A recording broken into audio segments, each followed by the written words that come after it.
ഇവിടെ ഇന്ന് കോടതിയിൽ തുഷാർ മേത്ത വാദിക്കുകയാണ് ഇതിറങ്ങിയാൽ വല്ലാത്ത കീഴ്വഴക്കമുണ്ടാക്കും. എന്താണ് പ്രചരണത്തിന് വേണ്ടി, ഇലക്ഷൻ പ്രചരണത്തിന് വേണ്ടി ചരിത്രത്തിൽ എന്താണ് സ്വതന്ത്ര ഇന്ത്യയുടെ ചരിത്രത്തിൽ ആദ്യമായി ഇങ്ങനെ ജാമ്യം കൊടുത്താൽ അത് പ്രശ്നമുണ്ടാക്കുമെന്ന് പറയുമ്പോൾ കോടതി പറയുകയാണ്, ആ വെർബാറ്റം വായിക്കുന്ന രസകരമാണ്, ഞങ്ങൾ പറയുന്നത് കേട്ടാൽ മതി എന്ന് പറയുകയാണ് കോടതി. ജാമ്യം കിട്ടും എന്ന എല്ലാ പിടിയും വിട്ടു, എല്ലാ വാദങ്ങളും അസ്തമിച്ചു, ജാമ്യം കൊടുക്കാൻ പോകുന്ന ഘട്ടം വരുമ്പോൾ തുഷാർ മേത്ത വാദിക്കുകയാണ്, പ്രചരണത്തിൽ ഈ കേസിനെ പറ്റി പറയരുത്, അല്ലെങ്കിൽ പ്രചരണത്തിൽ ഇക്കാര്യം മിണ്ടരുതെന്ന് പറയണം. അപ്പോൾ കോടതി പറയുകയാണ്, നിങ്ങൾ അതിനേക്കാൾ ഇരട്ടി എന്താണ് സഞ്ജയ് സിംഗിൻ്റെ കാര്യത്തിൽ കണ്ടതുപോലെ നിങ്ങൾ അതിനേക്കാൾ ഇരട്ടി ശക്തിയിൽ കൗണ്ടർ നിരത്തിക്കോളൂ എന്ന് പറയുകയാണ്. അപ്പോൾ കോടതിക്ക് ഇക്കാര്യത്തിൽ ED എത്രത്തോളം കടുപ്പിക്കുന്നുവോ അതിൻ്റെ എതിർദിശയിൽ വല്ലാത്തൊരു കൺവിക്ഷൻ ഇന്ന് സുപ്രീം കോടതിയിൽ കണ്ടു. രാജു, പിന്നെ എന്തുകൊണ്ടാകാമത്?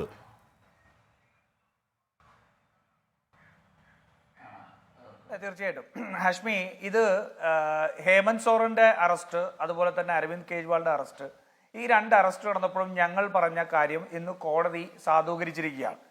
ഒരു ജനാധിപത്യ രാജ്യത്ത് ഒരു തെരഞ്ഞെടുപ്പ് നടക്കുമ്പോൾ ആ ഒരു അറസ്റ്റ് ഒരു പ്രതികാര ബുദ്ധിയോടുകൂടി ഈ തെരഞ്ഞെടുപ്പിൽ പ്രതിപക്ഷ പാർട്ടികളെ ഒരു ലെവൽ പ്ലേയിങ് ഫീൽഡ് ഒഴിവാക്കാൻ വേണ്ടി ഏകാധിപത്യ സ്വഭാവത്തോട് ജനാധിപത്യ വിരുദ്ധതയോടുകൂടി എടുത്തിരിക്കുന്ന നിലപാടാണിത് എന്നുള്ളതാണ് കോൺഗ്രസ് എടുത്തിരുന്ന നിലപാട്.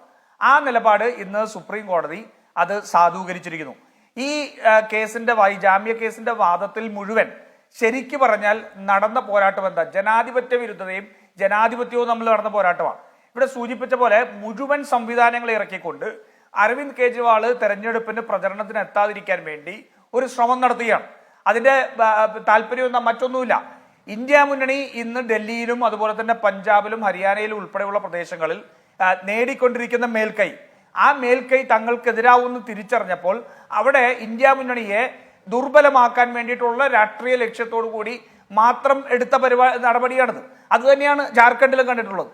അപ്പോൾ ഈ ജനാധിപത്യ വിരുദ്ധതയ്ക്കെതിരായിട്ടുള്ള ഒരു സമരമാണ് സുപ്രീം കോടതിയിൽ നടന്നത്. നമുക്ക് പലപ്പോഴും പല ജഡ്ജ്മെന്റിനെ സംബന്ധിച്ചും നമുക്ക് വിരുദ്ധാഭിപ്രായങ്ങളും സംശയങ്ങളും ഒക്കെ ഉയരുമ്പോഴും ഈ രാജ്യത്ത് ജനാധിപത്യത്തിന് വേണ്ടിയിട്ട് ശബ്ദമുയർത്താൻ നമ്മുടെ കോടതി ഇപ്പോഴും ഒരു അസ്തമിച്ചിട്ടില്ല എന്നുള്ള വലിയ പ്രതീക്ഷയാണ് നൽകുന്നത്. കാരണം അത്രമാത്രം വലിയ, ഞാൻ ചോദിക്കട്ടെ, ഈ കഴിഞ്ഞ തെരഞ്ഞെടുപ്പിന് മുമ്പ് ഏകദേശം 1.5-2 മാസത്തോളം തുടങ്ങിയ നടപടികൾ എന്തൊക്കെയായിരുന്നു ആലോചിച്ച് നോക്കൂ. ഏറ്റവും പ്രധാനപ്പെട്ട പ്രതിപക്ഷമായ കോൺഗ്രസിന്റെ ബാങ്ക് അക്കൗണ്ടുകൾ ഉൾപ്പെടെ മരവിപ്പിച്ച് കളയുന്നു. അത് വെറും എന്താ പറയുക, ഒരു കാര്യവുമില്ലാത്ത കാര്യം പറഞ്ഞുകൊണ്ട് നടത്തുന്നു. അതിനുശേഷം എത്രായിരം കോടികളുടെ നോട്ടീസാണ് പ്രതിപക്ഷ പാർട്ടികൾക്ക് മുഴുവൻ നൽകിയത്. ജാർഖണ്ഡ് മുഖ്യമന്ത്രി ഹേമന്ത് സോറനെ അറസ്റ്റ് ചെയ്യുന്നു, അതുപോലെ തന്നെ ആം ആദ്മി പാർട്ടിയുടെ കേജ്രിവാളിനെ അറസ്റ്റ് ചെയ്യുന്നു. ഇതെല്ലാം പറഞ്ഞപ്പോൾ BJP ഉയർത്തിയ വാദം എന്താണ്? നിങ്ങൾ എന്തിനാണ് അഴിമതി കേസിൽപ്പെട്ട ആൾക്കാരെ തെരഞ്ഞെടുപ്പിന്റെ പേരിൽ സംരക്ഷിക്കാൻ വേണ്ടി ശ്രമിക്കുന്നത്? അതാണല്ലോ ഉയർത്തിയത്. ഞങ്ങൾ അപ്പോൾ പറഞ്ഞത് ഇത് നീതി നടപ്പാക്കാൻ വേണ്ടിയോ അഴിമതിക്കെതിരായിട്ടുള്ള പോരാട്ടമല്ല.